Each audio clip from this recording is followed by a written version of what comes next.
Myanmar's president headed to devastated rural regions where a state of emergency was declared after deadly monsoon rains displaced tens of thousands of people, flooded swathes of rice paddy and prompted fears of dams collapsing.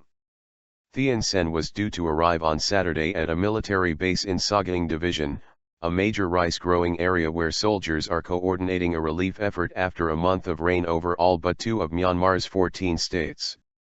The storms and floods have so far killed 21 people, with water levels as high as 2.5 meters in Sagaing and 4.5 meters in western Rakhine state, according to the government, which on Friday declared 4 regions disaster zones. Myanmar was inundated throughout last month, and storms since July 22 have severely affected between 67,000 and 110,000 people, according to the United Nations. Though rain has stopped in most areas, the recovery effort is a major test for impoverished Myanmar. The country has only basic infrastructure and medical facilities and is ill-equipped to deal with disasters, as shown when Cyclone Nargis battered the Irrawaddy Delta in 2008, killing 130,000 people.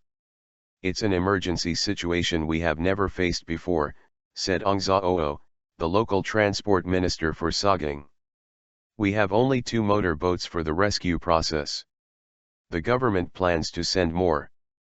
Nearly 525,000 acres of farmland has been affected, an area roughly the size of Luxembourg, and more than 34,000 acres of paddy fields damaged, mostly in the Sagaing, Kachin State, Bago and Rakhine State regions," the Agriculture Ministry said.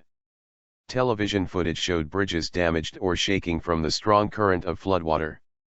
Cattle were drowned or seen with only their noses poking above the flow of water. Local TV quoted people in Sagaing, Shan State and Magway saying they were worried that dams already over their safe limit could collapse if more rain came. More than 150 tents were swept away by storm winds at a camp for Muslim Rohingyas in Rakhine, where the United Nations Refugee Agency was providing some help to a mostly stateless minority that already lives in harsh, apartheid-like conditions. The state's Mrak Oo town was completely flooded. Even when food and relief goods were airlifted by helicopters to the flooded town, there was nowhere to store these goods and no roads for trucks to drive on, the state's chief minister Maung Maung Aun told MRTV on Friday.